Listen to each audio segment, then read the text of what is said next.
Okay. So, అదంతా కాస్త పక్కన పెట్టేస్తే, సో, ఫ్యామిలీని ఎలా మీరు ఆర్థికంగా ఎలా ముందుకు తీసుకెళ్తారు?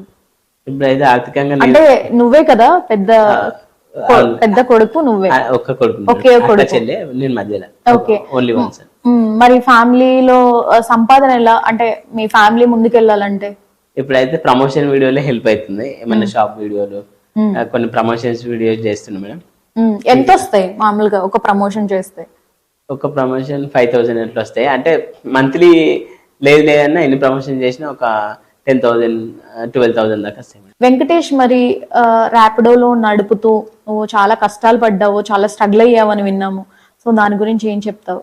అంటే ఇంకా ర్యాపిడోగా ఇక్కడ జాబ్ చేయలే, అమ్మగారు నేను స్కూల్లో చుట్టూ కూడా తిరిగినాం. తిరిగితే ఇంకా నువ్వు పిల్లలు నీ వల్ల చెడిపోతారు, ఇన్ఫ్లుయెన్స్ అవుతారు, స్కూల్ ఇంటికి వెళ్ళి మోడల్ మోడల్ వచ్చింది మా స్కూల్కు అనుకుంటే డ్యాన్స్ చేస్తారు.